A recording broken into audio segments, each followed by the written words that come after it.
አጫጭር ዜናዎችን ይዘናል። ከዜናዎቹ ጋር ብርሃኑ ይሸዋስ ነኝ። አቶ ታዬ ደንዳ ህገወጥ የጦር መሳሪያ ይዞ በመገኘት ወንጀል ጥፋተኛ ተባሉ።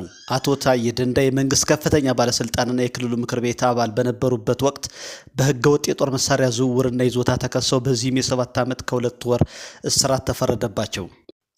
አሜሪካ የማርበርግ ቫይረስ የሙከራ ክትባትን ለኢትዮጵያ በድጋፍ ሰጠች። የአሜሪካ መንግስት 2500 የማርበርግ ቫይረስ የሙከራ ክትባቶችን በድጋፍ ለኢትዮጵያ አስረክቧል። ክትባቱ ከህዳር 29 ቀን ጀምሮ የሚሰጥ ሲሆን ለጤና ባለሙያዎችና ከፍተኛ ተጋላጭ ለሆኑ የማህበረሰብ ክፍሎች ይሰጣል ተብሏል።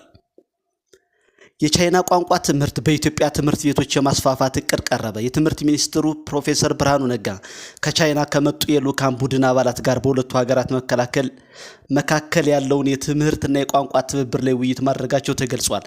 ሚኒስትሩ ፕሮፌሰር ብርሃኑ ነጋ የቻይና ቋንቋ በኢትዮጵያ የትምህርት ተቋማት መሰጠቱ ለዜጎች ጠቃሚ መሆኑን አስታውቀዋል። የሩሲያው ፕሬዝዳንት ቭላድሚር ፑቲን የዩክሬን ወታደሮች በምስራቃዊ ዶንባስን በመልቀቅ እንዳለባቸው በድጋሚ አስጠነቀቁ። ይህ ሳይፈጸም በዩክሬን ውስጥ የሚካሄደው ጦርነት ሊቆም እንደማይችል ይፋ አድርገዋል። የዩክሬን ወታደሮች እነዚህን ግዛቶች ለቀው ይወጣሉ ወይም በኃይል ነፃ እናወጣቸዋለን ሲሉ ለኢንዲያ ቱዴይ ተናግረዋል።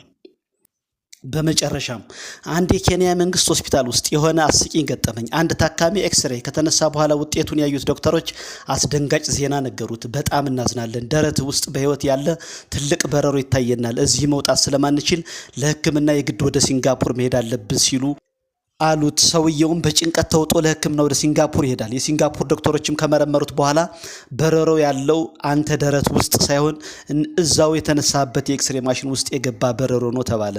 ዜናዎችን ስናዘጋጅ ጉርሻ፣ ቢቢሲ፣ ኢትዮ ፕሬስ፣ ሚኒስትሪ ኦፍ ሄልዝ ኢትዮጵያ እና ኢትዮ አዲስን ተጠቀምን። ያቀረብኩላችሁ ደግሞ ብርሃኑ ይሸዋስ ነበርኩ። ሰላም።